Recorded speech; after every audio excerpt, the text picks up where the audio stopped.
ॐ सच्चिदानन्दरूपाय विश्वोत्पत्त्यादिहेतवे तापत्रयविनाशाय श्रीकृष्णाय वयं नमः।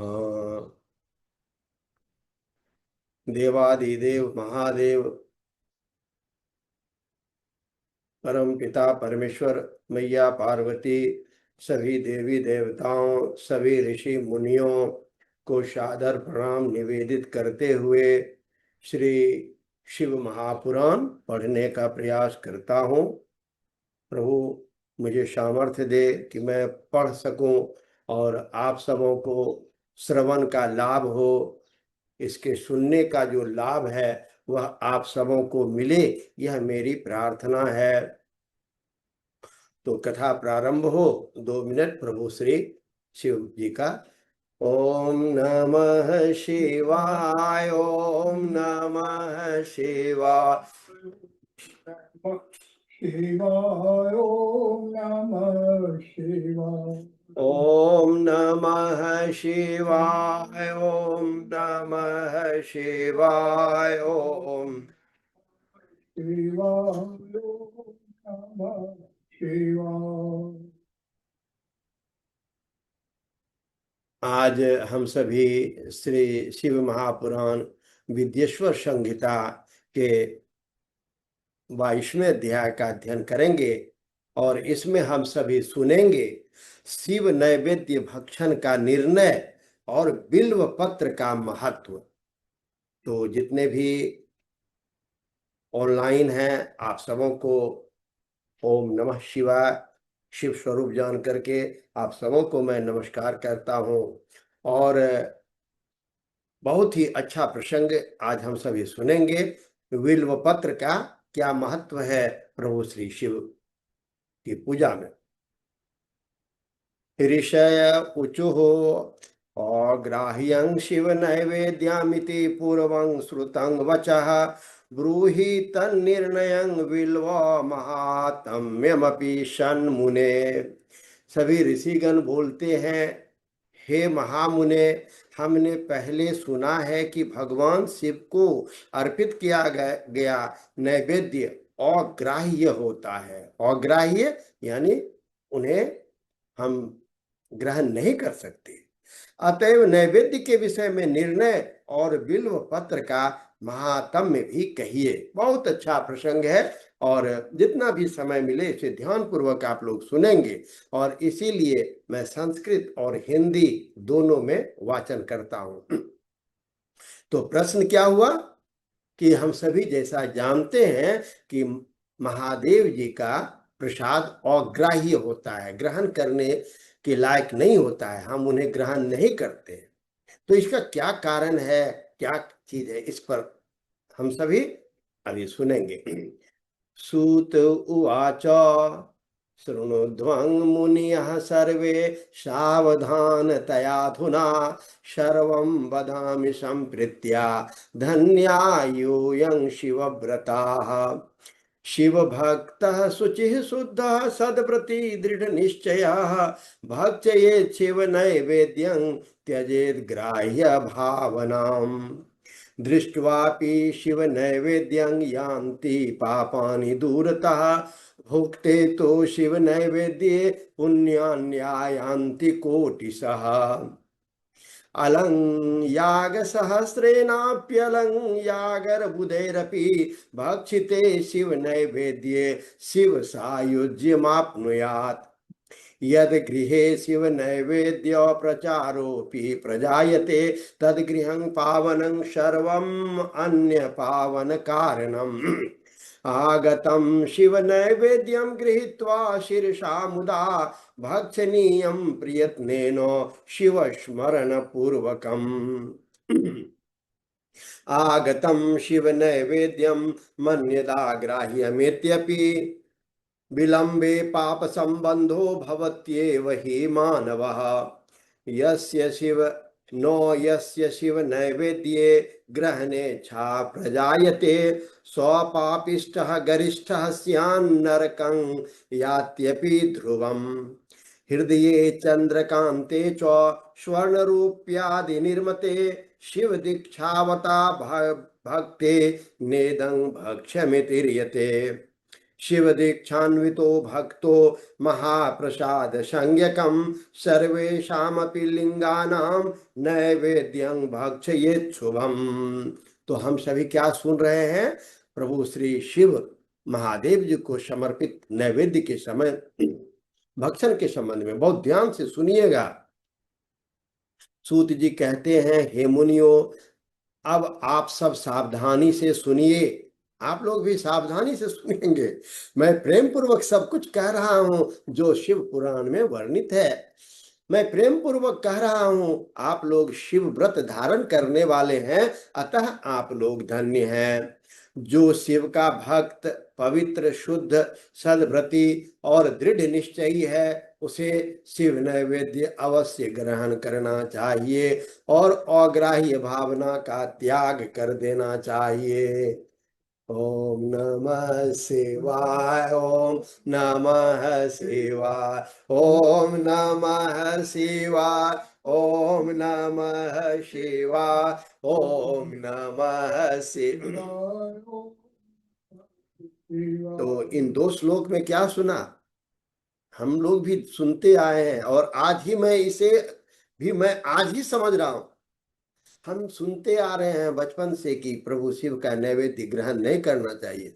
यदा कदा भूल से जब मैं मंदिर से आता हूँ, कोई प्रसाद दे देते हैं तो लोग पूछते हैं, बहुत दुख होता है उस समय में कि प्रभु शिव का प्रसाद है, यदि उनके प्रसाद खाने से हम दरिद्र रहेंगे तो हमें स्वीकार है, मैं उस दरिद्रता को स्वीकार करूंगा। प्रभु शिव का प्रसाद तो देखिए आज शिव पुराण में ये पढ़ने को मिलता है। क्या मिलता है? जो शिव का भक्त, पवित्र, शुद्ध, सद्व्रती तथा दृढ़ निश्चयी है, उसे शिव नैवेद्य अवश्य ग्रहण करना चाहिए और अग्राह्य भावना भी नहीं आना चाहिए, अग्राह्य भावना का त्याग कर देना चाहिए। शिव नैवेद्य को देखने मात्र से ही सभी पाप दूर हो जाते हैं और शिव का नैवेद्य भक्षण करने से तो करोड़ों पुण्य स्वतः आ जाते हैं। हर हर महादेव। हजार यज्ञों की बात कौन कहे? अर्बुद, अर्बुद शब्द अरब के लिए प्रयोग होता है, अरब खरब। हजार यज्ञों की बात कौन कहे? अर्बुद यज्ञ करने से भी वह पुण्य प्राप्त नहीं होता है जो शिव नैवेद्य खाने से प्राप्त होता है। शिव का नैवेद्य खाने से तो शिव सायुज्य की प्राप्ति भी हो जाती है। जिस घर में शिव को नैवेद्य लगाया जाता है या अन्यत्र से शिव को समर्पित नैवेद्य प्रसाद के रूप में आ जाता है, वह घर पवित्र हो जाता है और वह अन्य को भी पवित्र करने वाला हो जाता है। आए हुए शिव नैवेद्य को प्रसन्नता पूर्वक सिर झुकाकर ग्रहण करके भगवान शिव का स्मरण करते हुए उसे खा लेना चाहिए। आए हुए शिव नैवेद्य को दूसरे समय में ग्रहण करूंगा, ऐसी भावना करके जो मनुष्य उसे ग्रहण करने में विलंब करता है, उसे पाप लगता है।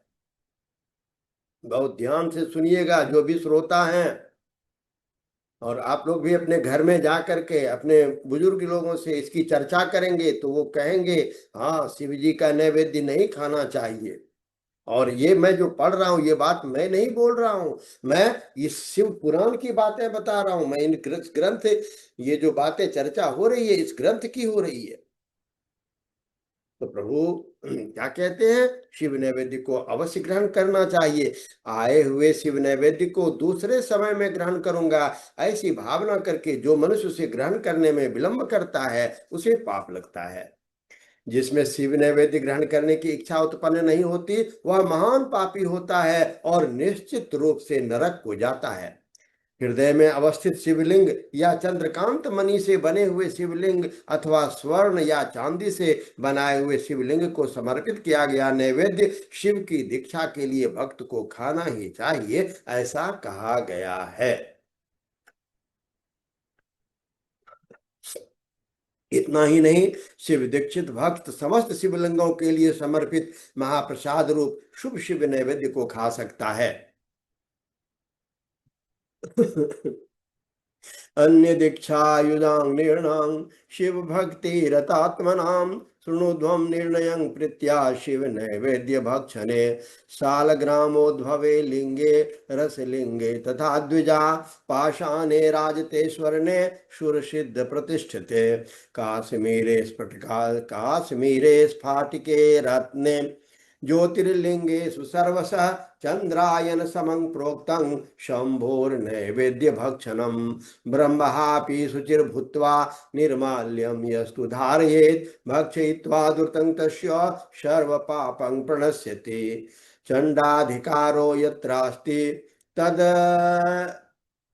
भोक्तव्यं न मानवे चंडाधिकारो नो यत्र भोक्तव्यं तच्च भक्तितः बाणलिंगे च लोहे च सिद्धे लिंगे स्वयंभुवे प्रतिमासु च सर्वासु न चंडोऽधिकृतो भवेत् स्नापयित्वा विधानेन यो लिंगस्नन नोदकं त्रिपिबे त्रिविधं पापं तस्येहासो विनश्यति अग्राह्यं शिव नैवेद्यं पत्रं पुष्पं जलं फलं जलं शालग्राम शिला संगात् सर्वं याति पवित्रतां लिंगोपरि च यद द्रव्यं तद ग्राह्यं मुनीश्वरा सुपवित्रं च तयेज्ञं तल्लिंग स्पर्शवाद्यतः नैवेद्य निर्णयः प्रोक्तो इत्थं वो मुनिसत्तमा शृणुध्वं बिल्वमाहात्म्यं सावधानतयादरात् महादेव स्वरूपोऽयं बिल्वो दैवैरपि स्तुतः यथा कथञ्चिदेतस्य महिमा ज्ञायते कथम्। जिस मनुष्यों ने अन्य देवों की दीक्षा ली है और शिव की भक्ति में वे अनुरक्त रहते हैं उनके लिए शिव नैवेद्य के भक्षण के विषय में निर्णय को प्रेम पूर्वक आप सब सुने। हे ब्राह्मणों, शालग्राम में उत्पन्न शिवलिंग, रसलिंग, पारदलिंग, पाषाण लिंग, रजत लिंग, स्वर्णलिंग देवों और सिद्ध मनुष्यों के द्वारा प्रतिष्ठित शिवलिंग, केसर के बने हुए लिंग, स्फटिक लिंग, रत्न लिंग और ज्योतिर्लिंग आदि समस्त शिवलिंगों के लिए समर्पित नैवेद्य का भक्षण करना चंद्रायन व्रत के समान फल देने वाला होता है। यदि ब्रह्म हत्या करने वाला भी पवित्र होकर शिव का पवित्र निर्माल्य धारण करता है और उसे खाता है तो उसके संपूर्ण पाप शीघ्र ही नष्ट हो जाते हैं। जहाँ चंड का अधिकार हो वहाँ शिवलिंग के लिए समर्पित नैवेद्य का भक्षण मनुष्यों को नहीं करना चाहिए। जहाँ चंड का अधिकार ना हो वहाँ भक्ति पूर्वक भक्षण करना चाहिए। बाणलिंग, लोहलिंग, सिद्धलिंग, स्वयंभू लिंग और समस्त प्रतिमाओं में चंड का अधिकार नहीं होता है। चंड के द्वारा अधिकृत होने के कारण अग्राह्य शिव नैवेद्य, पत्र, पुष्प, फल और जल यह सब शालग्राम शिला के स्पर्श से ही पवित्र हो जाता है। हे मुनीश्वरों, शिवलिंग के ऊपर जो भी द्रव्य चढ़ाया जाता है वह अग्राह्य है और जो शिवलिंग के स्पर्श से बाहर है उसे पवित्र जानना चाहिए। हे मुनि श्रेष्ठो, इस प्रकार मैंने शिव नैवेद्य का निर्णय कह दिया। अब आप सावधानी से बिल्व पत्र के महात्म्य को आदर पूर्वक सुने। बिल्व वृक्ष तो महादेव स्वरूप है, देवों के द्वारा भी इसकी स्तुति की गई है। अतः जिस किसी प्रकार से उसकी महिमा को कैसे जाना जा सकता है। पुण्यतीर्थानि यावन्ति लोकेषु प्रतितान्यपि तानि सर्वाणि तीर्थानि बिल्वमूले वसन्ति। बिल्वमूले महादेवं लिंगरूपिणमव्ययं यः पूजयति पुण्यात्मा स शिवं प्राप्नुयात् ध्रुवम्। बिल्वमूले जलैर्यस्तो मूर्धानमभिषिञ्चति स सर्वतीर्थस्नातः स्यात् स एव भुवि पावनः।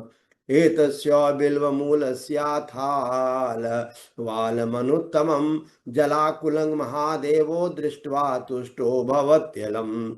पूजयेत बिल्वमूलं यो गन्धपुष्पादिभिर्नरः शिवलोकमवाप्नोति सन्तति वर्धते सुखम। बिल्वमूले दीपमालां यः कल्पयति सादरं स्वतत्त्वज्ञान संपन्नो महेशान्तर्गतो भवेत्। बिल्वशाखां समादाय हस्तेन नवपल्लवं गृहीत्वा पूजयेत बिल्वं स च पापै प्रमुच्यते। बिल्वमूले शिवरतं भोजयेद्यस्तु भक्तितः एकं वा कोटिगुणितं तस्य पुण्यं प्रजायते। बिल्वमूले क्षीरयुक्तमन्नमाज्येन संयुतं यो दद्याच्छिव भक्ताय सदरिद्रो न जायते। सांगोपांगमिति प्रोक्तं शिवलिंग प्रपूजनं प्रवृत्तानां निवृत्तानां भेदतो द्विविधं द्विजा। प्रवृत्तानां पीठ पूजा सर्वाभीष्ट प्रदा भुवि पात्रेणैव प्रवृत्तस्तु सर्वपूजां समाचरेत्। नैवेद्यमभिषेकान्ते शाल्यनेन समाचरेत् पूजान्ते स्थापयोल्लिङ्गं पूटे शुद्धे पृथक् गृहे। कर पूजा निवृत्तीनां स्वभोज्यं तु निवेदयेत् निवृत्तानां परं सूक्ष्मं लिंगमेव विशिष्यते। विभूत्यभ्यर्चनं कुर्याद् विभूति च निवेदयेत् पूजां कृत्वा तथा लिंगं शीर्षा धारयेत् सदा। संसार में जितने भी प्रसिद्ध तीर्थ हैं वे सब तीर्थ बिल्व के मूल में निवास करते हैं। जो पुण्यात्मा बिल्व वृक्ष के मूल में लिंग रूपी अव्यय भगवान महादेव की पूजा करता है वह निश्चित रूप से शिव को प्राप्त कर लेता है। जो प्राणी बिल्व वृक्ष के मूल में शिव जी के मस्तक पर अभिषेक जो प्राणी बिल्व वृक्ष के मूल में शिव जी के मस्तक पर अभिषेक करता है वह समस्त तीर्थों में स्नान करने का फल प्राप्त कर पृथ्वी पर पवित्र हो जाता है। इस बिल्व वृक्ष के मूल में बने हुए उत्तम थाले को जल से परिपूर्ण देखकर भगवान शिव अत्यंत प्रसन्न होते हैं। जो व्यक्ति गंध पुष्पादि से बिल्व पत्र के मूल का पूजन करता है वह शिवलोक को प्राप्त करता है और उसके संतान और सुख की अभिवृद्धि होती है। जो मनुष्य बिल्व वृक्ष के मूल में आदर पूर्वक दीपमाला का दान करता है वह तत्व ज्ञान से संपन्न होकर महादेव के सानिध्य को प्राप्त हो जाता है। जो बिल्व शाखा को हाथ से पकड़कर उसके नव पल्लव को ग्रहण करके शिव की बिल्व की पूजा करता है वह समस्त पापों से दूर हो जाता है। हम सभी बिल्व पत्र के महत्व के बारे में सुन रहे हैं। जो बिल्व वृक्ष के नीचे दूध और घी से युक्त अन्न शिव भक्त को प्रदान करता है वह दरिद्र नहीं रह जाता। हे ब्राह्मणों, इस प्रकार मैंने सांगोपांग शिवलिंग के पूजन विधान को कह दिया। इसमें भी प्रवृत्तों और निवृत्तों के लिए दो भेद हैं। प्रवृत्ति मार्गियों के लिए पीठ पूजा का भूतल पर संपूर्ण अभिष्ट वस्तुओं को देने वाली होती है। प्रवृत्त पुरुष को चाहिए कि सुपात्र गुरु आदि के द्वारा ही सारी पूजा संपन्न करे। शिवलिंग का अभिषेक करने के पश्चात अगहनी अन्न से नैवेद्य लगाना चाहिए। पूजा के अंत में उस शिवलिंग को किसी शुद्ध पुट डिब्बे में रख देना चाहिए अथवा किसी दूसरे शुद्ध घर में स्थापित कर देना चाहिए। निवृत्ति मार्गी उपासकों के लिए हाथ पर ही शिव पूजा का विधान है। उन्हें भिक्षा आदि से प्राप्त अपने भोजन को ही नैवेद्य के रूप में अर्पित करना चाहिए। निवृत्ति मार्गियों के लिए परात्पर सूक्ष्म लिंग ही श्रेष्ठ बताया गया है। उन्हें चाहिए कि विभूति से ही पूजा करें और विभूति का ही नैवेद्य शिव को प्रदान करें। पूजा करने के पश्चात उस विभूति स्वरूप शिवलिंग को सिर पर धारण करना चाहिए। आप लोग भी बोलिए, ओम नमः शिवाय, ओम नमः शिवाय, ओम नमः शिवाय, ओम नमः शिवाय, ओम नमः शिवाय, ओम नमः शिवाय। अब हम सभी त्रयोविंशोऽध्याय पढ़ेंगे। इसमें हम सभी श्रवण करेंगे भस्म, रुद्राक्ष, ये जो माला धारण करते हैं, ये माला क्या है, और शिव नाम के महात्म्य का वर्णन। अभी जो हम सबों ने ओम शिव का जप किया, ये जो रुद्राक्ष की जो माला है, और हम भस्म जो अपने कपाल पर लगाते हैं, इसका क्या महत्व है, यह इस अध्याय में हम सभी सुनेंगे। ऋषय ऊचुः सूत सूत महाभाग व्यास शिष्य नमोस्तुते तदेव व्यास तो ब्रूहि भस्म माहात्म्यमुत्तमम् तथा रुद्राक्ष महात्म्यं नाम माहात्म्यमुत्तमम् त्रितयं ब्रूहि सुप्रीत्या ममानंदय मानसम। सभी ऋषिगण बोलते हैं, हे महाभाग व्यास शिष्य सूत जी, आपको नमस्कार है। अब आप परम उत्तम भस्म महात्म्य का विस्तार पूर्वक वर्णन कीजिए।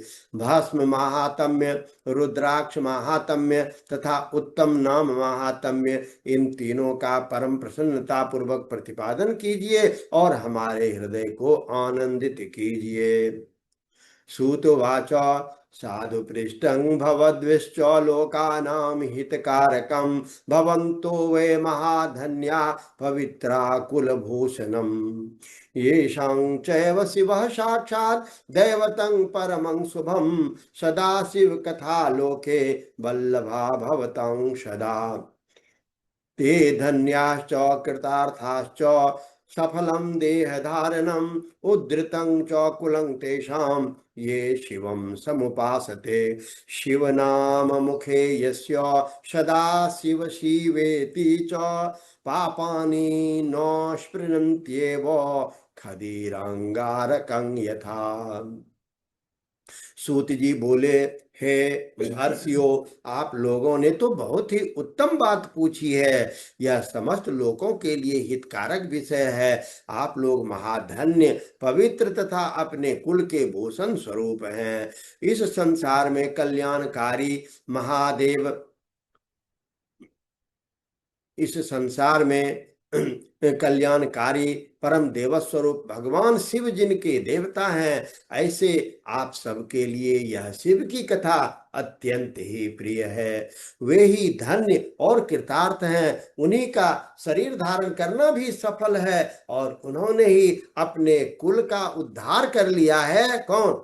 जो शिव की उपासना करते हैं। ओम शिव ओम शिव परात् परम शिव ओंकारा शिव तव शरणम नमामि शंकर भवानी शंकर उमा महेश्वर तव शरणम।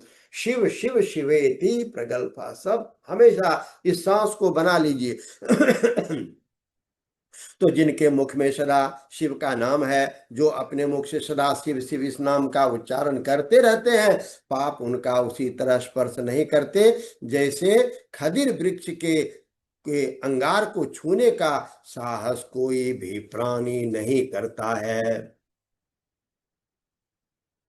श्री शिवाय नमस्तुभ्यं, श्री शिवाय नमस्तुभ्यं। मुखं व्याहरते यदा तन्मुखं पावनं तीर्थं सर्वपाप विनाशनम्। तन्मुखं च तथा यो वै पश्यति प्रीतिमन्नरः तीर्थजन्यं फलं तस्य भवेते सुनिश्चितम्। त्रयं यत्र त्रयं सदा तिष्ठेदेच्छोभत रंग द्विजा तस्य दर्शन मात्रेण वेणी स्नान फलं लभेत। शिव नाम विभूतिश्च तथा रुद्राक्ष एव च एतत्त्रयं महापुण्यं त्रिवेणी सदृशं स्मृतम्। एतत्त्रयं शरीरे च यस्य तिष्ठति नित्यशः तस्यैव दर्शनं लोके दुर्लभं पापहारकम्। तदर्शनं यथा वेणी नोभयोरन्तरं मनाक् एवं यो न विजानाति पापिष्ठो नो संशयः विभूतिर्यस्य नो भाले नांगे रुद्राक्ष धारणम नास्ये शिवमयी वाणी तां त्यजेदधमं यथा शैवं नाम यथा गंगा विभूतिर्यमुना मता रुद्राक्षं विदिजा प्रोक्ता सर्व पाप विनाशनी शरीरे चौत्रयं यस्य तत्फलं चैकतः स्थितम् एकतो वेनिकायश्च स्नानजं तु फलं बुधे तदेव तुलितं पूर्वं ब्रह्मणा हितकारिणा समानं चैव तज्जातं तस्मात् धार्यं सदा बुधे तद्दिनं हि समारभ्य ब्रह्म विष्णुवादिभिः सुरे धार्यते त्रितयं तच्च दर्शनात् पापहारकम्। हे शिव, आपको नमस्कार है। श्री शिवाय नमस्तुभ्यम। जिस मुख से ऐसा उच्चारण होता है वह मुख समस्त पापों का विनाश करने वाला पावन तीर्थ बन जाता है। जो मनुष्य प्रसन्नता पूर्वक उस मुख का दर्शन करता है उसे निश्चय ही तीर्थ सेवन जनित फल प्राप्त होता है। हे ब्राह्मणों, शिव का नाम विभूति, भस्म तथा रुद्राक्ष ये तीनों त्रिवेणी के समान परम पुण्य वाले माने गए हैं। जहाँ ये तीनों शुभतर वस्तुएं सदा रहती है उसके दर्शन मात्र से मनुष्य त्रिवेणी स्नान का फल पा लेता है। जिसके शरीर पर भस्म, रुद्राक्ष और मुख में शिव नाम ये तीनों नित्य विद्यमान रहते हैं उसका पाप विनाशक दर्शन संसार में दुर्लभ है। उस पुण्यात्मा का दर्शन त्रिवेणी के समान ही है। भस्म, रुद्राक्ष तथा शिव नाम का जप करने वाले और त्रिवेणी इन दोनों में रंच मात्र भी अंतर नहीं है।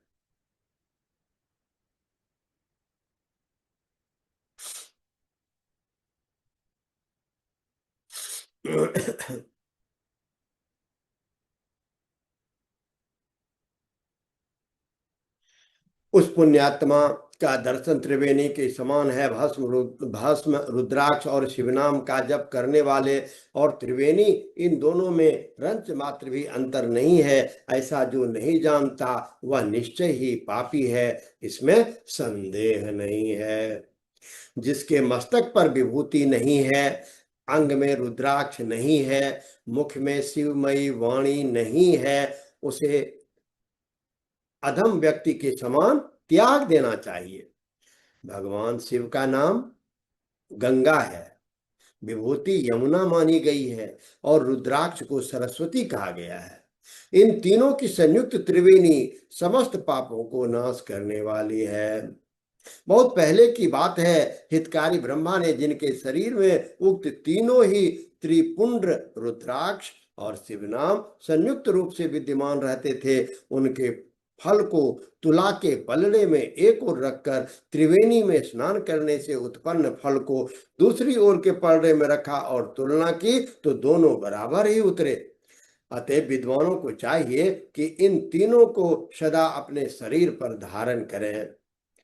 उसी दिन से ब्रह्मा, विष्णु आदि देव भी दर्शन मात्र से पापों को नष्ट कर देने वाले इन तीनों रुद्राक्ष, विभूति और शिव नाम को धारण करने लगे हैं।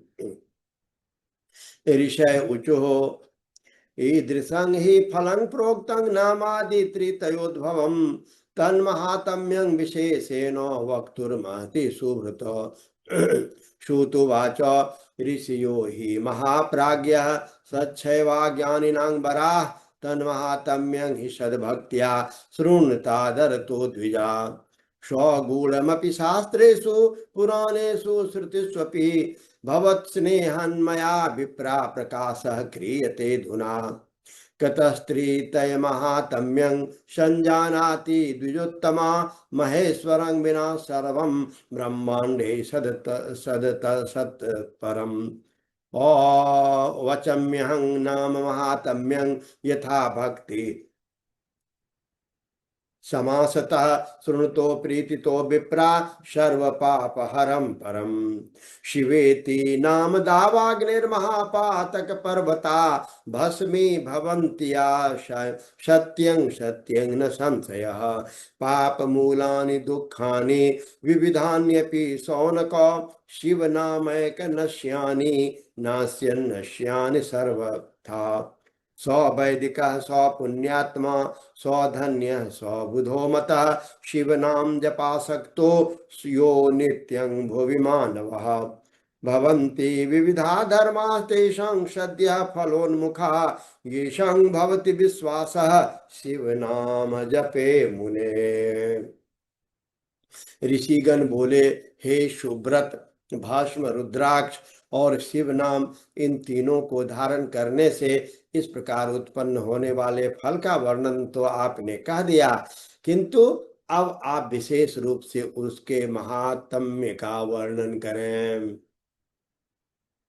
सूत जी बोले, ज्ञानियों में श्रेष्ठ हे महाप्रज्ञ, हे शिव भक्त ऋषियों और विप्रों, आप सब सद्भक्ति तथा आदर पूर्वक उक्त भस्म, रुद्राक्ष और शिव नाम, इन तीनों के महात्म्य को सुने।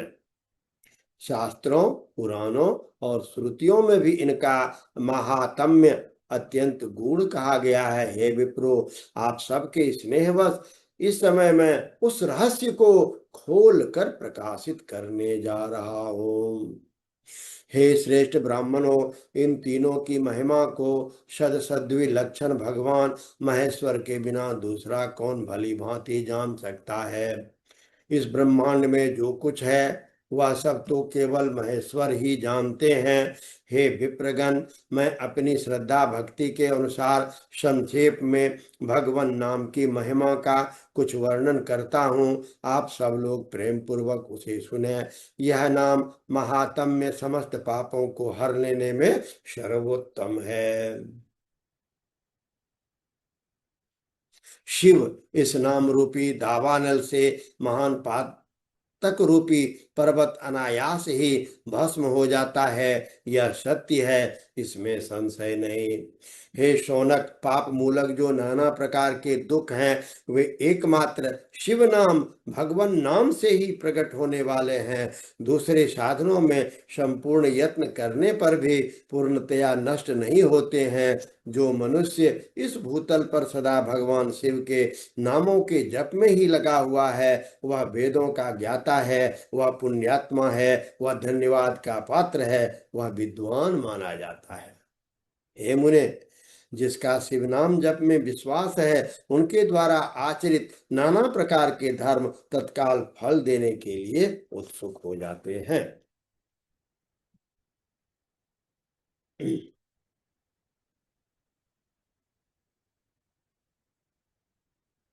पातकानि विनश्यन्ति यावन्ति शिवनामतः भुवि तापवन्ति पापानि क्रियते नो नरैर्मुने। ब्रह्महत्यादि पापानां राशीनां प्रमिता मुने शिवनाम द्रुतं प्रोक्तं नाशयत्यखिलान् नरे। शिव नाम तरिं प्राप्य संसारवधिं तरन्ति ये संसार मूल पापानि तानि नश्यन्त संशयम्। संसार मूलभूतानां पातकानां महामुने शिवनाम कुठारेण विनाशो जायते ध्रुवम्। शिवनामामृतं पेयं पाद पापदावनलार्दिते पापदावग्नितप्तानां शान्तिस्तेन विना नहे। शिवेति नाम पीयूषो वर्षधारा परिप्लुता संसार दव मध्येपि न शोचन्ति कदाचन। शिव नाम्नि महाभक्तिर्जाता येषां महात्मना तद्विदानां तु सहसा मुक्तिर्भवति सर्वथा। अनेक जन्म वीर्येण तपस्तपं मुनीश्वर शिव नाम्नि भवेद् भक्ति सर्व पाप हारिणी। यस्या साधारणी सम्पूर्णाम्नि भक्तिरखण्डिता तस्यैव मोक्षः सुलभो नान्यस्येति मतिर्मम। कृत्वाप्यनेक पापानि शिव नाम जपादरः सर्व पाप विनिर्मुक्त्यो भवत्येव न संशयः। भवन्ति भस्मसात् वृक्षा दवदग्धा यथा वने तथा तावन्ति दग्धानि पापानि शिवनामतः। यो नित्यं भस्मपूतांगो शिवनाम जपादरः सौ तरत्येव संसारम घोरमपि शौनक। हे महर्षि, भगवान शिव के नाम से जितने भी पाप नष्ट होते हैं, उस उन्हें पाप मनुष्य इस भूतल पर कर ही नहीं सकता। हे मुने, ब्रह्म हत्या जैसे पापों की समाप्ति और परिमित राशियां शिव नाम लेने से शीघ्र ही नष्ट हो जाती है। हे मुने, संसार के मूलभूत पातक रूपी वृक्ष का शिव नाम रूपी कुठार से निश्चय ही नाश हो जाता है। जो पाप रूपी दावानल से पीड़ित है, उन्हें शिव नाम रूपी अमृत का पान करना चाहिए। पापों के दावानल से दग्ध होने वाले लोगों को उस शिव नामामृत के बिना शांति नहीं मिल सकती। जो शिव नाम रूपी सुधा की वृष्टि जनित धारा में गोते लगा रहे हैं, वे संसार रूपी दावानल के बीच में खड़े होने पर भी कदापि शोक के भागी नहीं होते। जिन महात्माओं के मन में शिव नाम के प्रति बड़ी भारी भक्ति है, ऐसे लोगों की सहसा और सर्वथा मुक्ति होती है। हे मुनीश्वर, जिनके अनेक जन्मों तक तपस्या की है, उसकी शिव नाम के प्रति भक्ति होती है, जो समस्त पापों का नाश करने वाला है।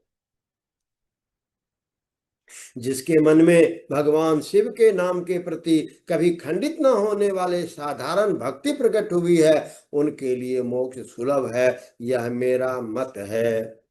अनेक पाप करके भी भगवान शिव के नाम के जप में आदर पूर्वक लग गया है, वह समस्त पापों से मुक्त हो जाता है, इसमें संशय नहीं है।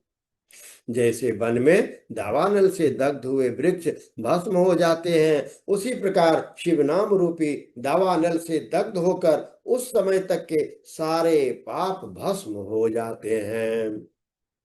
हे शौनक, जिनके अंग नित्य भस्म लगाने से पवित्र हो गए हैं तथा जो शिव नाम जप का आदर करने लगे हैं, वह घोर संसार सागर को भी पार कर जाता है। ब्रह्मस्वहरणं कृत्वा हत्वापि ब्रह्मणन् बहून् न लिप्यते नरः पापै शिवनाम जपादरः।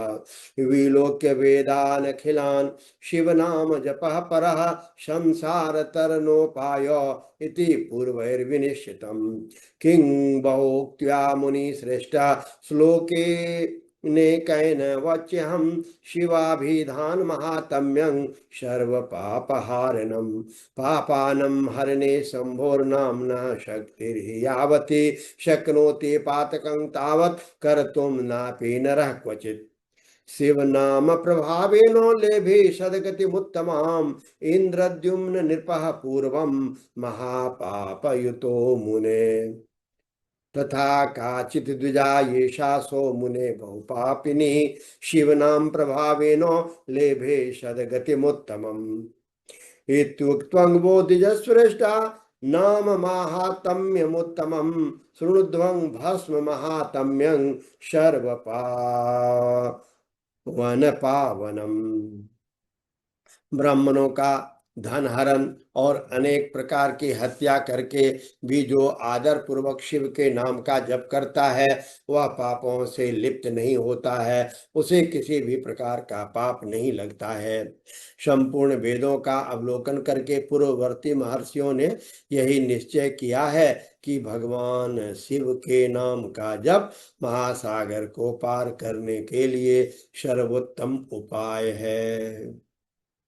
हे मुनिवरो, अधिक कहने से क्या लाभ। मैं शिव नाम के सर्व पापहारी महात्म्य का वर्णन एक ही श्लोक में करता हूँ, और वह श्लोक है पापानां हरणे शंभोर्नाम्नं शक्तिर्हि यावती शक्नोति पातकं तावत् कर्तुं नापि नरः क्वचित्। भगवान शंकर के एक नाम में भी पाप हरण की उतनी शक्ति है जितना पातक मनुष्य जो है कभी पाप कर ही नहीं सकता है।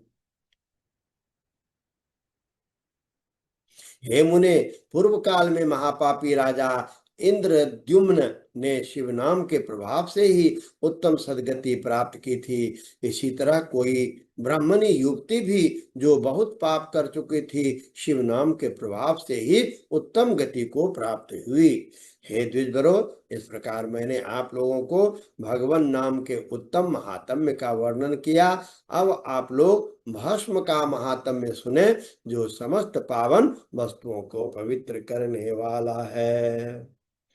ओम नमः शिवाय, ओम नमः शिवाय, ओम नमः शिवाय, ओम नमः शिवाय, ओम नमः शिवाय ओम नमः शिवाय ओम नमः शिवाय ओम नमः शिवाय। तो अभी हम सबों ने पहले देखा बिल्व पत्र का महत्व, नैवेद्य का महत्व, और इसके बाद हम लोगों ने उनके नाम का महत्व, और अब हम सभी ये जो भस्म लगाते हैं उन भस्म का महत्व बताएंगे।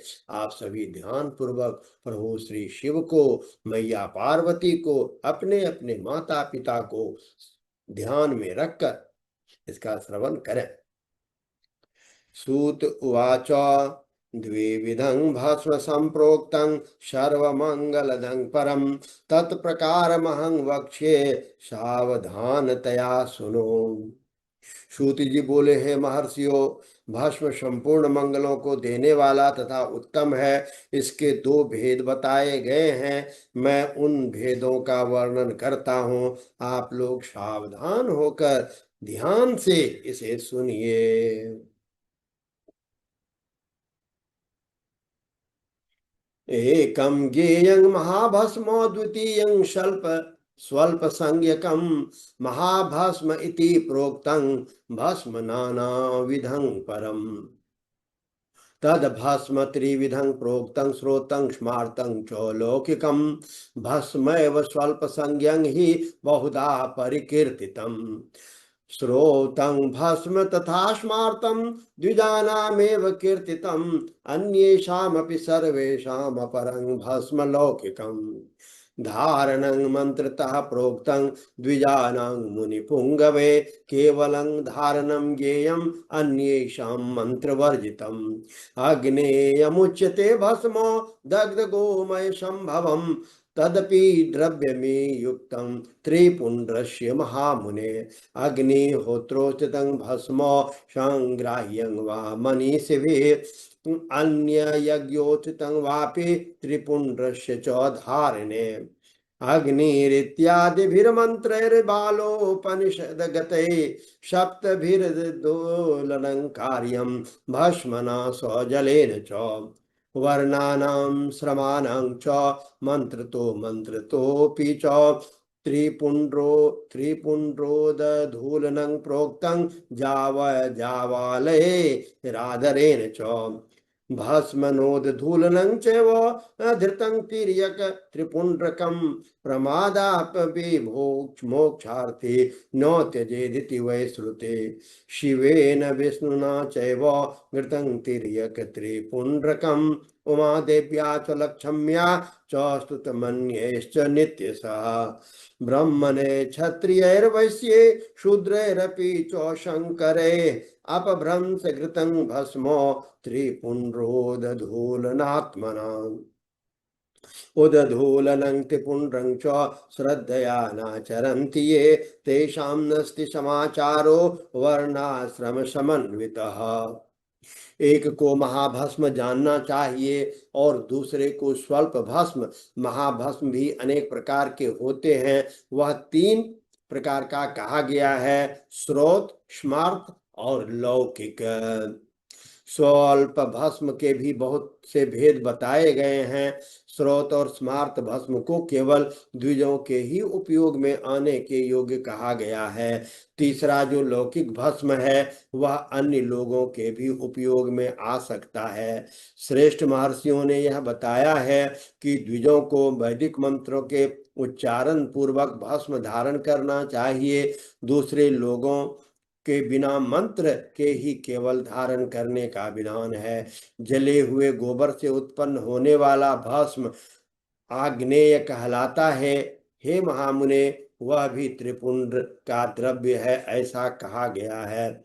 अग्निहोत्र से उत्पन्न हुए भस्म का भी मनीषी पुरुषों को संग्रह करना चाहिए। अन्य प्रकार के से यज्ञ से प्रकट हुआ भस्म भी त्रिपुंड धारण के काम में आ सकता है। जावालोपनिषद में आए हुए अग्नि इत्यादि 7 मंत्रों द्वारा जल मिश्रित भस्म से धूलन, विभिन्न अंगों में मर्दन तथा लेपन करना चाहिए। महर्षि जावाली ने सभी वर्णों और आश्रम के लिए मंत्र से या बिना मंत्र के भी आदर पूर्वक भस्म त्रिपुंड लगाने की आवश्यकता बताई है। समस्त अंगों में सजल भस्म को मलना अथवा विभिन्न अंगों में तिरछा त्रिपुंड लगाना, इस कार्यों को मोक्षार्थी पुरुष प्रमाद से कभी न छोड़े, ऐसा श्रुति का आदेश है। भगवान शिव और विष्णु ने भी तिर्यक त्रिपुंड धारण किया है। अन्य देवतियों सहित भगवती उमा और लक्ष्मी देवी ने भी वाणी द्वारा इसकी प्रशंसा की है। ब्राह्मणों, क्षत्रियों, वैश्यों, शूद्रों, वर्ण शंकरों तथा जाति भ्रष्ट पुरुषों ने भी उद्वलन एवं त्रिपुंड के रूप में भस्म को धारण किया है। जो लोग श्रद्धा पूर्वक शरीर में भस्म का उद्वलन, लेप तथा त्रिपुंड धारण करने का आचरण नहीं करते हैं, उनमें वर्णाश्रम समन्वित सदाचार की कमी है। उद्धूलनं त्रिपुंड्रं च श्रद्धया नाचरन्ति ये तेषां नास्ति विनिर्मुक्तिः संसारात् जन्मकोटिभिः। उद्धूलनं त्रिपुंड्रं च श्रद्धया नाचरन्ति ये तेषां नास्ति शिवज्ञानं कल्पकोटिशतैरपि। उद्धूलनं त्रिपुंड्रं च श्रद्धया नाचरन्ति ये ते महापातकैर्युक्ता इति शास्त्रीय निर्णयः। उद्धूलनं त्रिपुंड्रं च श्रद्धया नाचरन्ति ये तेषां चरितं सर्वं विपरीत फलाय हि। महापातकयुक्तानां जन्तूनां सर्वविद्विषां त्रिपुण्ड्रदधूलनद्वेषो जायते सुदृढं मुने।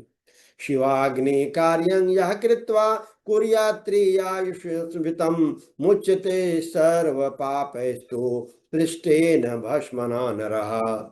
शीतेन भस्मना कुर्यात् त्रिसन्ध्यं यस्त्रिपुण्ड्रकं सर्वपाप विनिर्मुक्तः शिवेन सह मोदते। शीतेन भस्मना कुर्याल्ललाटे च त्रिपुण्ड्रकं यो शावनादिभूतानि हि लोकनाप्तो मृतो भवेत्। अकृत्वा भस्मना स्नानं न जपयद्वे षडक्षरं त्रिपुण्ड्रं च रचित्वा तो विधिना भस्मना जपेत्। अदयो बाधमो वापि सर्वपापान्वितोऽपि वा उपपापान्वितो वापि मूर्खो वा पतितोऽपि वा यस्मिन् देशे वसे नित्यं भूतिशासन संयुतः सर्वतीर्थैश्च कर्तोभिः सन्निध्यं क्रियते सदा। त्रिपुंड्र सहितो जीवः पूज्यः सर्वे सुरासुरे पापान्वितोऽपि शुद्धात्मा किं पुनः श्रद्धया युतः। जिनके द्वारा श्रद्धा पूर्वक शरीर में भस्म लेप और त्रिपुंड धारण का आचरण नहीं किया जाता है, उनकी विनिर्मुक्ति करोड़ों जन्मों में भी संसार से संभव नहीं है।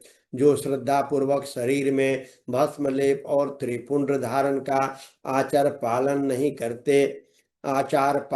करते, उन्हें 100 करोड़ कल्पों में भी शिव का ज्ञान प्राप्त नहीं हो सकता। जो श्रद्धा पूर्वक भस्म लेप तथा त्रिपुंड धारण नहीं करता है, वे महापातकों से युक्त हो जाते हैं, ऐसा शास्त्रों का निर्णय है। जो श्रद्धा पूर्वक भस्मोद्दोलन त्रिपुंड धारण नहीं करते, उन लोगों का संपूर्ण आचरण विपरीत फल प्रदान करने वाला होता है। हे मुनियों, जो महापातकों से युक्त और समस्त प्राणियों से द्वेष करने वाले हैं, वे ही त्रिपुंड धारण तथा भस्मोद्धूलन से अत्यधिक द्वेष करते हैं। हे जो आत्मज्ञानी मनुष्य शिवाग्नि अग्निहोत्र का कार्य करके त्रायुषं जमदग्ने इस मंत्र से भस्म का मात्र स्पर्श ही कर लेता है, वह समस्त पापों से मुक्त हो जाता है। जो मनुष्य तीनों संध्या कालों में श्वेत भस्म के द्वारा त्रिपुंड धारण करता है, वह समस्त पापों से मुक्त होकर शिव सानिध्य का आनंद भोगता है। जो व्यक्ति श्वेत भस्म से अपने मस्तक पर त्रिपुंड धारण करता है, वह अनादि भूत लोकों को प्राप्त कर अमर हो जाता है। बिना भस्म स्नान किए षडक्षर ओम नमः शिवाय मंत्र का जप नहीं करना चाहिए। विधि पूर्वक भस्म से त्रिपुंड धारण करके ही इसका जप करना चाहिए। दयाहीन अधम महापापों से युक्त उपपापों से युक्त मूर्ख अथवा पतित व्यक्ति भी जिस देश में नित्य भस्म धारण करते हैं, वह देश सदैव संपूर्ण यज्ञों और तीर्थों से परिपूर्ण हो जाता है।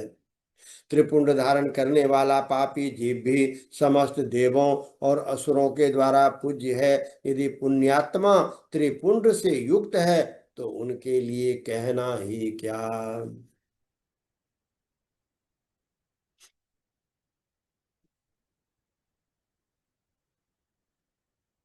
यस्मिन् देशे शिवज्ञानी भूतिशासन संयुतः गतो यदृच्छयाद्यापि तस्मिन् तीर्था समागता बहुनात्र किमुक्तेन धार्यं भस्म सदा बुधे लिंगार्चनं सदा कार्यं जप्यो मंत्र षडक्षरः ब्रह्मणा विष्णुना वापि रुद्रेण मुनिभिः सुरे भस्म धारण महात्म्यं न शक्यं परिभाषितुम् इति वर्णाश्रमाचारो लुप्तवर्ण क्रियोऽपि च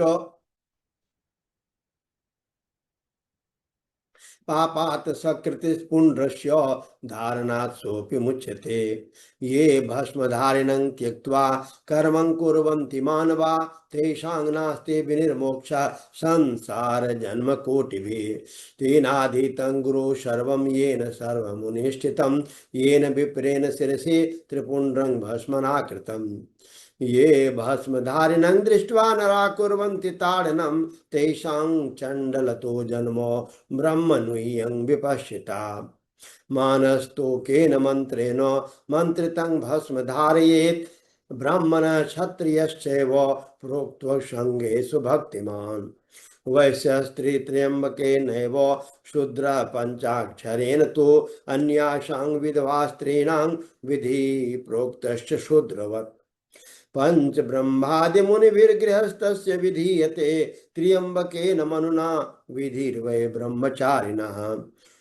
अघोरेनाथ मनुना विपिनस्ति विधि स्मृतः यतस्तु प्रणवेनैव त्रिपुंड्रादीनि कारयेत्।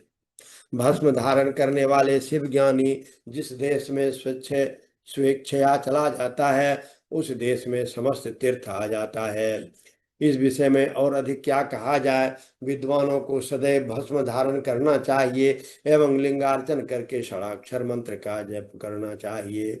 ब्रह्मा विष्णु रुद्र मुनिगण देवताओं के द्वारा भी भस्म धारण करने के महात्म्य का वर्णन किया जाना संभव नहीं है। जिसने अपने वर्ण और आश्रम धर्म से संबंधित आचार और क्रियाएं लुप्त कर दी है, यदि वह भी त्रिपुंड धारण करता है तो समस्त पापों से मुक्त हो जाता है। जो भस्म धारण करने को त्याग कर धार्मिक कृत्य करते हैं, उनको करोड़ों जन्म लेने पर भी संसार से मुक्ति प्राप्त नहीं हो पाती है। जिस ब्राह्मण ने भस्म से अपने सिर पर त्रिपुंड धारण कर लिया है, उसने मानो गुरु से सब कुछ पढ़ लिया है और सभी धार्मिक अनुष्ठान कर लिया है। जो मनुष्य भस्म धारण करने वाले को देखकर उसे कष्ट देते हैं, वे निश्चय ही चंडाल से उत्पन्न हुए हैं, ऐसा विद्वानों को जानना चाहिए। भक्ति परायण ब्राह्मण को क्षत्रिय को मानस तो के तनये इस मंत्र से अभिमंत्रित भस्म को शास्त्र सम्मत कहे गए अंगों पर धारण करना चाहिए। वैश्य ओम त्र्यंबकम यजामहे इस मंत्र से और शूद्र शिवाय नमः इस पंचाक्षर मंत्र से भस्म को अभिमंत्रित कर धारण करे। विधवा स्त्रियों के लिए भस्म धारण की विधि शूद्रों के समान ही कही गई है। 5 ब्रह्मादि ब्राह्मणों से अभिमंत्रित भस्म के द्वारा गृहस्थ त्रिपुंड धारण करे। ब्रह्मचारी त्र्यंबकम यजामहे इस मंत्र से मंत्र को अभिमंत्रित करके और वानप्रस्थी अघोरेभ्योथ इस मंत्र से भस्म को अभिमंत्रित करके त्रिपुंड धारण करे। किंतु याति सन्यासी प्रणव के मंत्र से भस्म को अभिमंत्रित करके त्रिपुंड का धारण करे।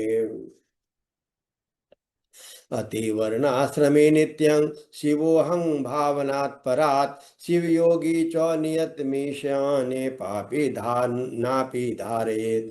नो त्याज्यं सर्ववर्णैश्च भस्मधारणमुत्तमम् अन्यैरपि तथा जीवैः सदेति शिवशासनम्। भस्मस्नानेन यावन्तः कणाः स्वाङ्गे प्रतिष्ठिता तावन्ति शिवलिङ्गानि तनो दत्ते हि धारका। ब्राह्मणाः क्षत्रिया वैश्या शूद्राश्चापि च शंकरा स्त्रियोत विधवा बाला प्राप्ता पाखंडिका तथा ब्रह्मचारी गृही बन्यः सन्यासी च व्रती तथा नार्ये भस्म त्रिपुंड्रंका मुक्ता एव च संशयः। ज्ञानाज्ञान धृतो वापि वह निदाह समो यथा ज्ञानाज्ञान धृतं भस्म पावयेत सकलं नरम। नास्नीयाज्जलं मन्नो मल्पमापि वा भस्माक्षधृत्या विना भुक्त्या वाथ गृही वनीपति यतिर्वर्णी तथा शंकरः। एने भुक्तः नरकं प्रयाति स्वतदा गायत्री जापेन यत् वर्णानां तु यतेस्तु मुख्य प्रणवा जापेन मुक्तिर्भवेत्। त्रिपुंड्रं ये विनिन्दन्ति निन्दन्ति शिवमेव ते धारयन्ति च ये भक्त्या धारयन्ति तमेव ते। दिग्भस्मरहितं भालं दिग्ग्राम शिवालयं दिग्निशार्चनं जन्मो दिग्विद्याम शिवाश्रयाम। जो वर्णाश्रम धर्म से परे हैं वह शिवोहम इस भावना से त्रिपुंड धारण करे और जो शिव योगी है वह ईशानः सर्व विद्यानाम इस भावना को करता हुआ त्रिपुंड को धारण करे। सभी वर्णों के द्वारा भस्म धारण करने के इस उत्तम कार्य को नहीं छोड़ना चाहिए। अन्य जीवों को भी सदा भस्म धारण करना चाहिए, ऐसा भगवान शिव का आदेश है। भस्म स्नान करने से जितने कण शरीर में प्रवेश करते हैं उतने ही शिवलिंगों को वह धारक अपने शरीर में धारण करता है। ब्राह्मण, क्षत्रिय, वैश्य, शूद्र, शंकर वर्ण, शंकर, स्त्री, सधवा, विधवा, बालक, पाखंडी, ब्रह्मचारी, गृहस्थ, वानप्रस्थी, सन्यासी, व्रती और सन्यासिनी स्त्रियां ये सभी भस्म के त्रिपुंड धारण के प्रभाव से मुक्त हो जाते हैं, इसमें संशय नहीं है। जैसे ज्ञानवश या अज्ञानवश धारण की गई अग्नि सबको समान रूप से जलाती है, वैसे ही ज्ञान या अज्ञान धारण किया गया भस्म भी समान रूप से सभी मनुष्यों को पवित्र करता है। भस्म तथा रुद्राक्ष धारण के बिना जल अथवा अन्न को अंश मात्र भी नहीं खाना चाहिए। गृहस्थ, वानप्रस्थ, सन्यासी और वर्ण शंकर जाति का व्यक्ति यदि भस्म एवं रुद्राक्ष को धारण किए बिना भोजन करता है तो वह मात्र पाप ही खाता है और नरक की ओर प्रस्थान करता है। ऐसे समय में उक्त वर्ण धर्मों का वह व्यक्ति गायत्री मंत्र के जप से तथा यति सन्यासी मुख्य प्रणव मंत्र के जप से प्रायश्चित करके मुक्ति प्राप्त कर सकता है। जो त्रिपुंड की निंदा करते हैं वे साक्षात शिव की ही निंदा करते हैं, और जो त्रिपुंड को धारण करते हैं वे साक्षात शिव को ही धारण करते हैं। भस्म रहित भाल को धिक्कार है, शिवालय शिव मंदिर रहित ग्राम को धिक्कार है, शिवार्चन से रहित जन्म को धिक्कार है, और शिव ज्ञान से रहित विद्या को धिक्कार है। यो निंदति महेश्वरं त्रिजगतामाधारभूतं हरं, ये निंदन्ति त्रिपुंड धारणं करं दोषस्तु दर्शने, ते वै शंकर सूकरा सुरखरश्चक्रोष्टु कीटोपमा, जाता एव भवन्ते पाप परमास्ते नारका केवलम्। ते दृष्ट्वा शशि भास्करो निशीदिने स्वप्ने पिनो केवलम, पश्यन्तु श्रुति रुद्र सूक्त जपतो मुच्येत तेनादृशा, तत्संभाषण तो भवेद नरकं विस्तारवानां स्थितं, ये भस्मादि विदारिणं हि पुरुषं निन्दन्ति मंदाहिते। नो तंत्रिकस्त्वधिकृतो नोर्ध्वपुण्ड्रधरो मुने, संतप्त चक्र चिन्होत्रो शिव यज्ञे बहिष्कृता, तत्रैते बहवो लोका बृहज्जावाल चोदिता, ते विचार्या प्रयत्नेनो ततो भस्मरतो भवेत्। यच्चन्दनैश्च चन्दनकेऽपि मिश्रं, धार्यं हि भस्मेव त्रिपुण्ड्रभस्मना, विभूतिभालोपरि किञ्चनापि धार्यं सदा नो यतिशन्ति बुद्धयः, स्त्रीभिर्त्रिपुण्ड्रमलका विधिधारणीयं, भस्मो द्विजादिभिरथो विधवाभिरेवं, तद्वत्सदाश्रमवतं विशदा विभूतिः, धार्यापवर्गफलदा सकलाघहन्त्री। जो लोग तीनों लोकों के आधार स्वरूप महेश्वर भगवान शिव की निंदा करते हैं और त्रिपुंड धारण करने वाले की निंदा करते हैं, उनको तो देखने से ही पाप लगता है। वे वर्ण संगर, सुवर, असुर, खर, श्वान, कोष्ठु, सियार तथा कीड़े मकोड़े के समान ही उत्पन्न होते हैं, और उन नरकगामी व्यक्तियों का यह जन्म मात्र पाप करने के लिए ही होता है। भगवान शिव की तथा त्रिपुंड धारण करने वाले उनके भक्तों की जो निंदा करते हैं, उन्हें रात में देखने पर चंद्रमा के दर्शन से और दिन में देखने पर सूर्य के दर्शन की शुद्धि प्राप्त होती है। मात्र इतना ही नहीं, स्वप्न में भी उन्हें देखने से पाप लगता है, अर्थात स्वप्न में भी जो उन्हें देखे उनको अपनी शुद्धि के लिए श्रुति में कहे गए रुद्र पाठ का आदर पूर्वक पाठ करना चाहिए, तभी उससे छुटकारा मिल सकता है। उनमें पाप करने से नरक होता है, उस नरक से मुक्ति प्राप्त करना असंभव है। जो भस्म, त्रिपुंड आदि धारण करने वाले पुरुष की निंदा करते हैं वह निश्चित ही मूर्ख है। हे मुने, तांत्रिक ऊर्ध्व त्रिपुंड धारण करने वाले तथा तपाए हुए चक्र आदि चिन्हों को धारण करने वाले इस शिव के अधिकारी, शिव यज्ञ के अधिकारी नहीं हैं, वे इस यज्ञ से बहिष्कृत हैं। बृहज्वालोपनिषद में कहे गए वे लोग ही उस यज्ञ में अधिकारी हैं। प्रयत्न पूर्वक उन्हें शिव यज्ञ के कार्य में सम्मिलित करना चाहिए, उन्हें भस्म लगाना चाहिए। विभूति का चंदन से या चंदन में विभूति का मिश्रण कर बनाए गए मिश्रित भस्म से मस्तक पर त्रिपुंड धारण करना चाहिए। कुछ भी हो, मस्तक पर विभूति धारण करना आवश्यक है। यदि बुद्धि नहीं है तो भी यह करना सदा लोगों के लिए आवश्यक ही है। ब्रह्मचारिणी, सधवा, सधवा अथवा विधवा स्त्रियों और ब्राह्मणादि द्विजों को केश पर्यंत भस्म धारण करना चाहिए।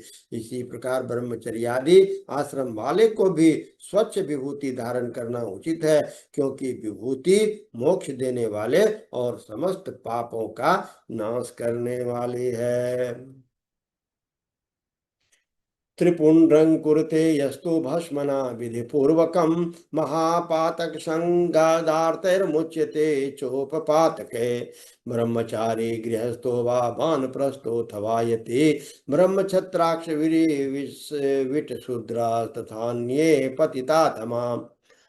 उदधूलनं त्रिपुण्ड्रं च धृत्वा शुद्धा भवन्ति च भस्मनो विधिना सम्यक् पापराशिं विहाय च भस्मधारी विशेषेण स्त्री गोहत्यादि पातके वीरहत्या स्वहत्याभ्यां मुच्यते नात्र संशयः परद्रव्यापहरणं परदाराभिमर्शनं परनिन्दां परक्षेत्रेण हरणं परपीडनम् शौच्यारामादिहरणं गृहदाहादि कर्म च गोहिरण्यमाहिष्यदितिलकं बलवाससाम् अन्यधन्यजलादीनां नीचेभ्यश्च परिग्रह दासवेश्यामतिङ्गिषु वृषलीषु नटीषु च रजस्वलासु कन्यासु विधवासु च मैथुनं मांसचर्मरसादीनां लवणस्य च विक्रयः पैशून्यं कूटवादश्च साक्षिमिथ्याभिलाषिणाम्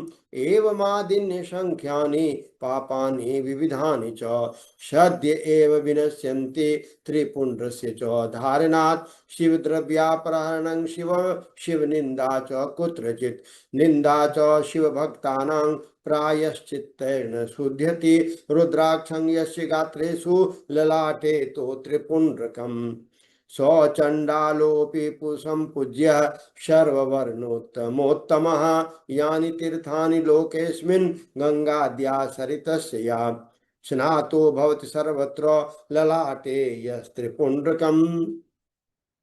जो भस्म द्वारा विधि पूर्वक त्रिपुंड धारण करता है वह ब्रह्म हत्यादि महापातक समूहों और उच्छिष्ट अन्नादि भक्षण उपपातकों से मुक्त हो जाता है। ब्रह्मचारी, गृहस्थ, वानप्रस्थी और सन्यासी ये चारों आश्रम ब्राह्मण, क्षत्रिय, वैश्य, शूद्र तथा अन्य वर्ण शंकर ये चारों वर्ण और उपवर्ग के लोग पतित अथवा नीच मनुष्य भी विधि पूर्वक शरीर पर भस्म उद्धूलन कर त्रिपुंड धारण करके शुद्ध हो जाते हैं, क्योंकि सम्यक रूप से धारण की गई भस्म से तत्काल ही पाप राशि से मुक्त हो जाती है। भस्म धारण करने वाले व्यक्ति विशेष रूप से स्त्री हत्या, गो हत्या, वीर हत्या और अश्व हत्या आदि पापों से मुक्त हो जाता है, इसमें संशय नहीं है। दूसरों के द्रव्य का अपहरण, पराई स्त्री का अभिमर्शन, दूसरों की निंदा, पराये खेत का अपहरण, दूसरे को कष्ट देना, फसल और बाग आदि का अपहरण, घर फूकना आदि कर्म नीचों से गाय, सोना, भैंस, तिल, कंबल, वस्त्र, अन्न, धान्य और जल आदि का परिग्रह, दास, वेश्या, मतंगी, शूद्रा, नटी, रजस्वला, कन्या और विधवा से मैथुन, मांस, चर्म, रस तथा नमक का विक्रय, पैशून्य और स्पष्ट बात और सत्य गवाही आदि देना, इस प्रकार के असंख्य विभिन्न प्रकार के पाप त्रिपुंड धारण करने के प्रभाव से तत्काल ही नष्ट हो जाते हैं।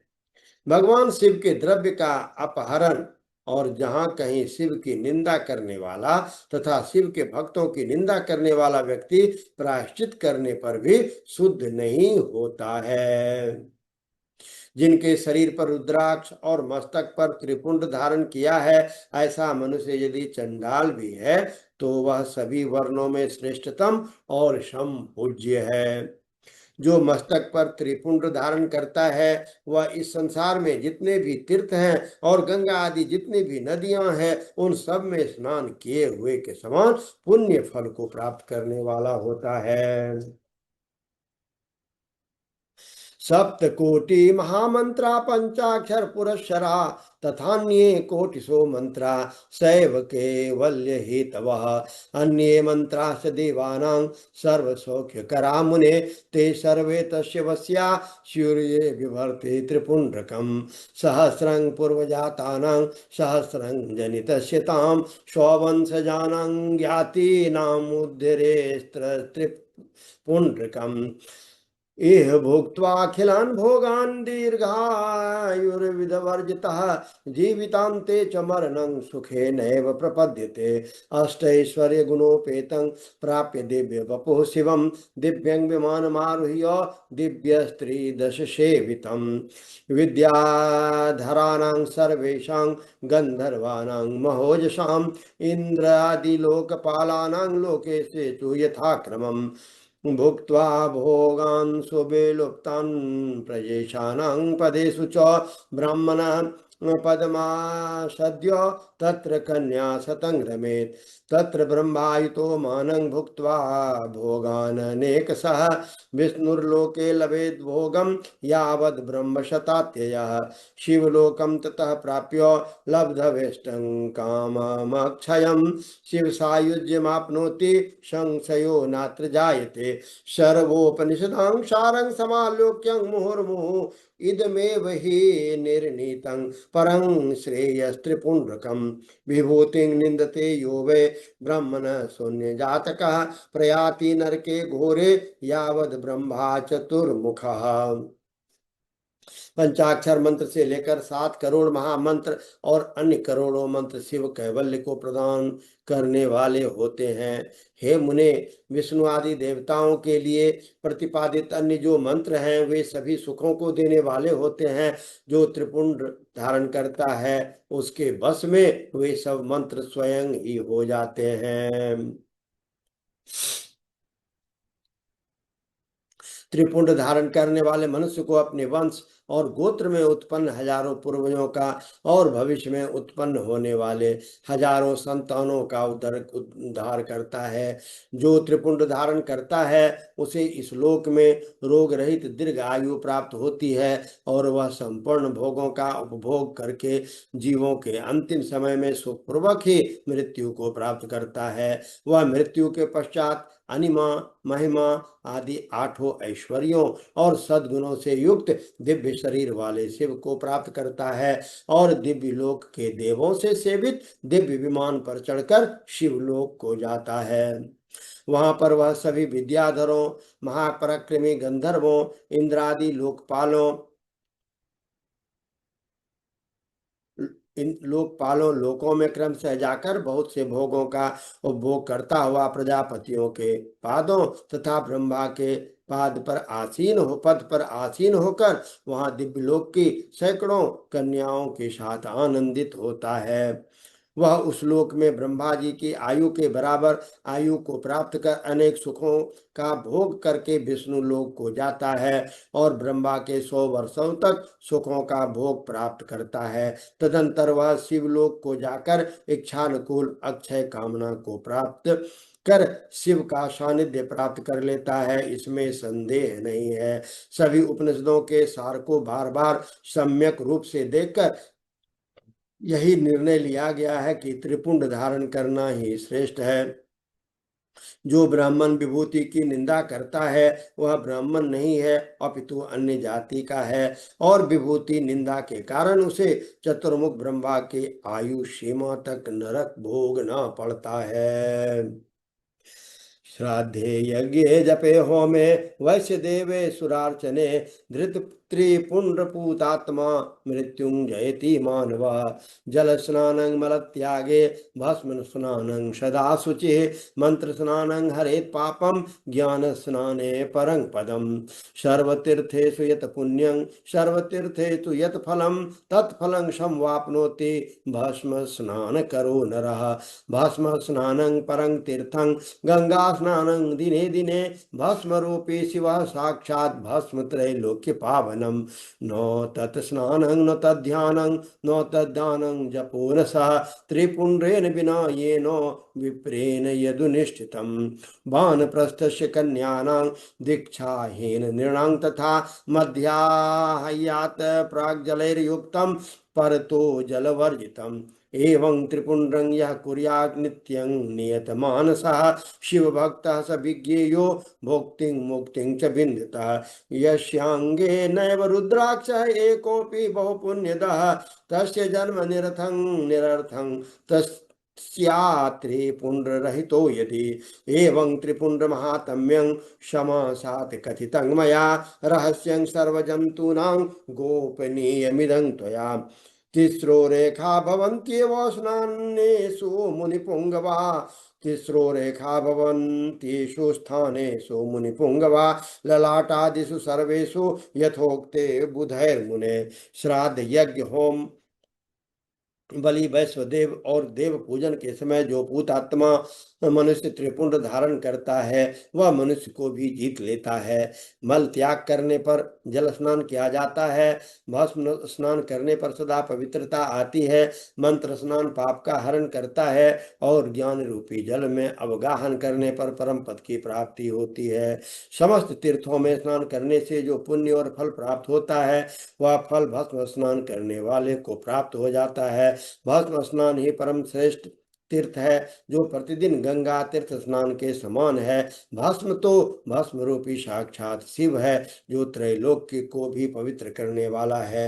बिना त्रिपुंड धारण किए हुए जो ब्राह्मण स्नान ध्यान दान और जप आदि अनुष्ठान कर्म करता है वह न तो स्नान है, न ध्यान है, न दान है, न जप है, न अन्य अनुष्ठित कर्म ही है। वानप्रस्थ कन्या और दीक्षा रहित मनुष्यों को मध्याह्न के पूर्व ही जल से युक्त त्रिपुंड धारण करना चाहिए, किंतु मध्याह्न के पश्चात जल रहित भस्म से त्रिपुंड धारण करना उचित है। इस प्रकार श्रद्धा पूर्वक दृढ़ निश्चय वाला जो व्यक्ति नित्य त्रिपुंड धारण करता है उसे ही शिव भक्त जानना चाहिए।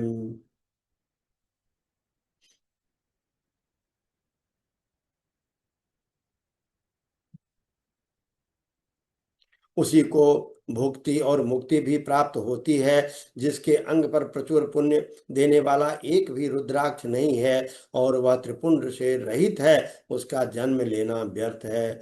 इसके पश्चात भस्म धारण तथा त्रिपुंड की महिमा एवं विधि बताकर सूत जी ने फिर कहा, हे महर्षियों, अब इस प्रकार मैंने संक्षेप में त्रिपुंड का महात्म्य बताया है। यह समस्त प्राणियों के लिए गोपनीय रहस्य है, अतः आपको भी इसे गुप्त ही रखना चाहिए। मुनिवरों, ललाट आदि सभी निर्दिष्ट स्थानों में जो भस्म से 3 तिरछी रेखाएं बनाई जाती है उन्हीं को विद्वानों ने त्रिपुंड कहा है।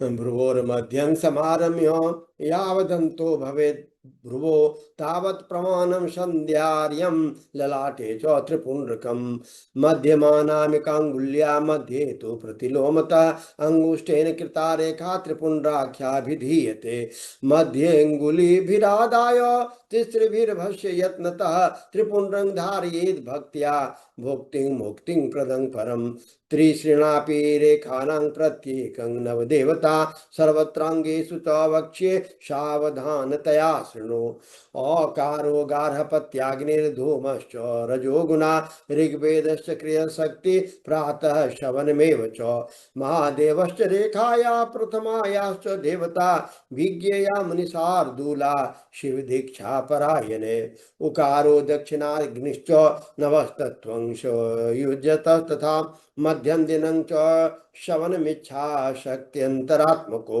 महेश्वरश्च रेखाया द्वितीयाश्च देवता विज्ञेया मुनिशार्दूल शिव दीक्षा परायणे मौकारवनियो च परमात्मा तमो दिवे ज्ञान शक्ति सामवेद तृतीयं सवनं तथा शिवश्चैव च रेखाया तृतीयाश्च देवता विज्ञेया मुनिशार्दूलं शिव दीक्षा परायणे एवं नित्यं नमस्कृत्य सद्भक्त्या स्थान देवता त्रिपुण्ड्रं धारयेत् युक्तो भोक्तिं मुक्तिं च विन्दता इत्युक्त्वा स्थान देवाश्च सर्वांगेषु मुनीश्वरा तेषां संबंधिनो भक्त्या स्थानानि शृणु साम्प्रताम्। भौं के मध्य भाग से लेकर जहां तक भौं का अंत है उतना बड़ा त्रिपुंड ललाट में धारण करना चाहिए। मध्यमा और अनिमा अंगुली से 2 रेखाएं करके बीच में अंगुष्ठ द्वारा प्रतिलोम भाव से की गई रेखा त्रिपुंड कहलाती है, अथवा बीच के 3 अंगुलियों से भस्म लेकर यत्न पूर्वक भक्ति भाव से ललाट में त्रिपुंड धारण करें। त्रिपुंड धारण त्रिपुंड अत्यंत उत्तम तथा भोग और मोक्ष को देने वाला है। त्रिपुंड की तीनों रेखाओं से प्रत्येक के 9 देवता हैं जो सभी के अंगों में स्थित हैं। मैं उनका परिचय देता हूँ, सावधान होकर सुने।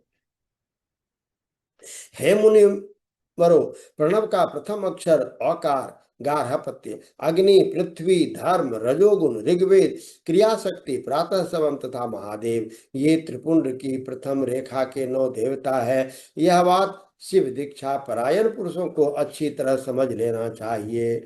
हे मुनिवरो, प्रणव का दूसरा अक्षर ओकार, दक्षिणाग्नि, आकाश, सत्वगुण, यजुर्वेद, मध्यम दिन, श्रवण, इच्छा शक्ति, अंतरात्मा तथा महेश्वर, ये दूसरी रेखा के 9 देवता हैं। ऐसा शिव दीक्षित लोगों को जानना चाहिए।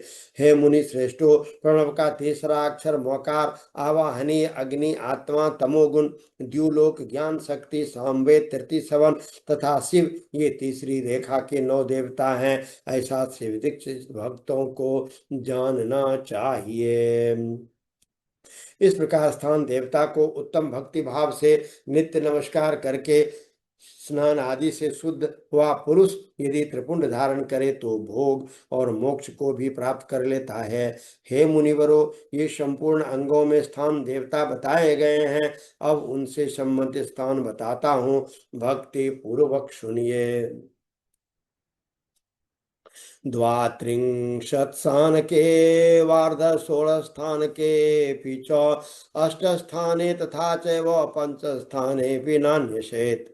उत्तमांगे ललाटे च कर्णयोर्नेत्रयोस्तथा नासावक्त्रगले स्वेवं हस्तयोरुभयोस्तथा कूर्परे मणिबंधे च हृदये पार्श्वयोर्द्वयो नाभो मुस्कद्वये चैव मूर्वो गुल्मे च जानुनि जङ्घाद्वये पदद्वन्द्वे द्वात्रिंशस्थानमुत्तमम् अगण्य भुवायुगदेश दिक्पालान् वसुभिः सह धरा ध्रुवश्च सोमश्च आपश्चैव निलितो नलः प्रत्युश्च प्रभासश्च वसवो अष्टप्रकृतितः एतेषां नाम मात्रेण त्रिपुण्ड्रं धारयेत् बुधः कुर्याद्वा षोडशस्थानं त्रिपुण्ड्रं च समाहितः शीर्षके च ललाटे च कंठे चांशद्वये भुजे कर्पूरे मणिबन्धे च हृदये नाभिपार्श्वके पृष्ठे चैवं प्रतिष्ठाप्य यज्ञे तत्रास्विरेवते शिवं शक्ति तथा रुद्रमीश नारदमेव च वामादेवनसिक्तं च एता षोडश देवता नाशक्तो तस्त्रकश्चैव अश्विनो द्वो प्रकृतितो अथवा मूर्धनिकेशे च कर्णयोर्वदने तथा बाहुद्वये च हृदये नाभ्यामुरुयुगे तथा जानुद्वये च पदयो पृष्ठभागे च षोडश शिवश्चन्द्रश्च रुद्र को विघ्नेशो विष्णुरेव वा श्रीश्चैव हृदये शम्भो तथा नाभो प्रजापति नागश्च नागकन्याश्च उभयो ऋषिकन्यका पादयोश्च समुद्राश्च तीर्था पृष्ठे विशालता इत्येवं षोडशस्थानम् अष्टस्थानमथोच्यते गुह्यस्थानं ललाटश्च कर्णद्वयमनुमुत्तमम् असंयुग्यं च हृदयं नाभिरेत्येव अष्टकम् ब्रह्मा च ऋषियः च सप्तदेवता प्रकीर्तिता इत्येवं तु समुदिष्टं भस्मविद्भिर्मुनीश्वराः। 32, 16, 8 अथवा 5 स्थानों में मनुष्य त्रिपुंड का न्यास करे। मस्तक, ललाट, दोनों कान, दोनों नेत्र, दोनों नासिका, मुख, कंठ, दोनों हाथ, दोनों कोहिनी, दोनों कलाई, हृदय, दोनों पार्श्वभाग, नाभि, दोनों अंडकोश, दोनों उरु, दोनों गुल्फ, दोनों घुटने, दोनों पिंडली और दोनों पैरों, ये 32 स्थान हैं। इनमें क्रमशः अग्नि, जल, पृथ्वी, वायु, 10 दिक प्रदेश, 10 दिक्पाल और 8 वसुओं का निवास है। धरा, धरा, ध्रुव, सोम, आप, अनिल, अनल, प्रत्युष और प्रभात, ये 8 वसु कहे गए हैं। इन सब का नाम मात्र लेकर इन स्थानों में विद्वान पुरुष त्रिपुंड धारण करे अथवा एकाग्रचित होकर 16 स्थानों में ही त्रिपुंड धारण करे। मस्तक, ललाट, कंठ, दोनों कंधे, दोनों भुजा, दोनों कोहनियों, दोनों कलाइयों, हृदय, नाभि, दोनों पसलियों तथा पृष्ठभाग में त्रिपुंड लगाकर जहाँ दोनों अश्विनी कुमारों शिव, शक्ति, रुद्र ईश तथा नारद और मामा आदि 9 शक्तियों का पूजन करें। ये सब मिलकर 16 देवता हैं। अश्विनी कुमार युगल कहे गए हैं। ना सत्य और दस्र हैं। अथवा मस्तक, केश, दोनों कान, मुख, दोनों भुजा, हृदय, नाभि, दोनों उरु, दोनों जांग, दोनों पैर, दोनों और पृष्ठभाग, इन 16 स्थानों में 16 त्रिपुंड का न्यास करें। मस्तक में शिव, केश में चंद्रमा, दोनों कानों में रुद्र, ब्रह्मा, मुख में विघ्नराज गणेश, दोनों भुजाओं में विष्णु, लक्ष्मी, हृदय में शंभु, नाभि में प्रजापति, दोनों उराओं में नाग, नाग कन्याएं, दोनों घुटनों में ऋषि कन्याएं, दोनों पैरों में समुद्र तथा विशाल पृष्ठभाग में समुद्र तीर्थ देवता रूप से विराजमान है। इस प्रकार 16 स्थानों का परिचय दिया गया है। अब 8 स्थान बताए जा रहे हैं। गुह्य स्थान, ललाट, परम उत्तम कर्ण युगल, दोनों कंधे, हृदय और नाभि, ये 8 स्थान हैं। इनमें ब्रह्मा और सप्तर्षि, ये 8 देवता बताए गए हैं। हे मुनीश्वरों, भस्म के स्थान को जानने वाले विद्वानों ने इस तरह 8 स्थानों का परिचय दिया है।